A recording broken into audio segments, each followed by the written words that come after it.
Hello everyone, welcome to G centric. और inverter में three phase में दो कैटेगरी बहुत इंपॉर्टेंट है, 180 डिग्री और 120 डिग्री मोड। और यहां से डायरेक्टली क्वेश्चन पूछे जाते हैं हर एक दो साल छोड़ के, और कभी कभी तो लगातार सालों में भी क्वेश्चंस आए हुए हैं। बढ़िया तरीके से दोनों के फॉर्मूले किस तरीके से वर्क करते हैं उसका एक ट्रिक पता होना चाहिए, बाकी फॉर्मूला रटने की जरूरत नहीं है। 180 का मतलब है कि H switch and anti parallel diode conduct for 180 degree और इधर 120 डिग्री के लिए कंडक्ट करते हैं। बाकी आपने फुल कोर्स में जी सेंट्रिक का पावर इलेक्ट्रॉनिक्स बेहतरीन तरीके से पढ़ रखा है। मैं यहां पर आपको शॉर्ट तरीके से बताने वाला हूं। ये रहा three phase voltage source inverter 180 degree mode, दोनों का सर्किटरी सेम होता है ना, सर्किट में कोई भी डिफरेंस नहीं होता। ये हम बाय डिफॉल्ट स्टार में ले लेते हैं, कभी कभी यहाँ स्टार की जगह डेल्टा देंगे तो क्या होगा वो सब भी बताऊंगा। अच्छा स्विच देखो, यहाँ पर ऑड नंबर चलता है S1 S3 S5 और फिर यहाँ पर 4 6 और 2 है ना। पहले 4, इन दोनों में 1 का एग्जैक्ट अपोजिट 2 और इधर क्या हो जाएगा 4 और बीच में आ जाएगा 6, इस तरीके से। और सब एंटी पैरेलल डायोड भी उस तरीके से कनेक्ट रहते हैं। अब देखो यहाँ पर हमने क्या किया था, इसको बोलते हैं पॉजिटिव ग्रुप और इसको बोलते हैं negative group. Positive negative group में कर लिया था S1 S3 S4 S1 S3 S4 हम लोगों ने R Y B, और ये पॉजिटिव ग्रुप है 0 डिग्री -20 डिग्री -240 डिग्री पे अलाइंड है। ठीक है, तो R फेज Y फेज और B फेज, और इन दोनों को जब हम करेंगे तो R Y ये लाइन वोल्टेज हो जाएगी। सारे के सारे फेज वोल्टेज है और ये हमारा लाइन वोल्टेज है। ठीक है, ये ऑलरेडी हम लोगों ने कर चुके थे।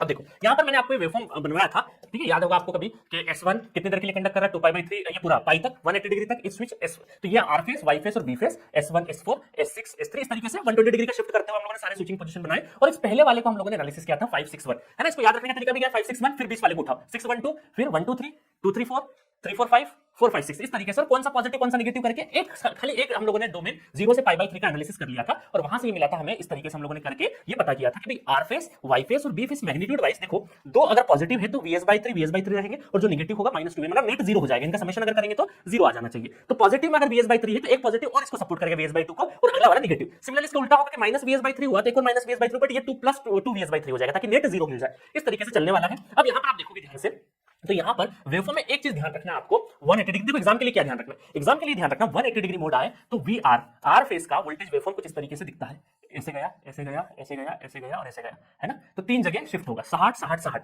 तो +VS/3 फिर 2SVM फिर माइनस, और इसमें साइनोसॉइडल चलता है कि नहीं, ये स्टेप्ड साइनोसॉइड चलेगा, स्टेप्ड साइनोसॉइड चलेगा हमारा आर फेस, स्टेप्ड साइनोसॉइड चलेगा। ठीक है, वाई फेस और बी फेस, देखो बी फेस में क्या होगा, यहाँ पे ये -2VS से फिर कम होते होते इस तरीके से साइनोसॉइडल चलेगा है ना, स्टेप्ड साइनोसॉइड चलेगा। अब देखो लाइन वोल्टेज जो होगा वो क्या होगा, VR - VY, तो VR में से VY माइनस करेंगे तो ये हमें लाइन वोल्टेज मिलता है। और लाइन वोल्टेज देखो 120 डिग्री तक तो VS मिलता है, फिर कुछ टाइम के लिए अगले 60 डिग्री के लिए कुछ भी नहीं मिलता आउटपुट, फिर अगले 120 डिग्री के लिए चलता है। इसका मतलब अगर मुझे लाइन वोल्टेज पे कमेंट करना हो, क्या करना हो, लाइन वोल्टेज पे कमेंट करना हो, तो क्या मैं ऐसा बोल सकता हूं, इसका अगर मुझे लाइन वोल्टेज का आरएमएस निकालना हो तो मैं ऐसा बोल सकता हूं कि आउट ऑफ पाई, क्योंकि आरएमएस करेंगे तो ये क्या हो जाएगा, स्क्वायर करेंगे रूट मीन स्क्वायर में क्या हो जाएगा, पॉजिटिव नेगेटिव का पॉजिटिव हो जाएगा, नेगेटिव का पॉजिटिव हो जाएगा, तो टाइम पीरियड कितना हो गया पाई। तो आउट ऑफ पाई में से कितने देर के लिए कंडक्ट कर रहा है, 2π/3 के लिए, 2π/3 के लिए कंडक्ट कर रहा है, तो यहां से मुझे मिल जाएगा आरएमएस लाइन वोल्टेज। रटने की बिल्कुल जरूरत नहीं है, आपको सिंपल ध्यान रखना है। क्या ध्यान रखना, दो चीज ध्यान रखना, VR आपका इस तरीके से चलेगा साइनोसॉइड वाला, और लाइन वोल्टेज क्या चलेगा ये वाला, दो वेवफॉर्म ध्यान रखना है। देखो कैसे मैजिक होगा बाकी सब चीजों का है ना।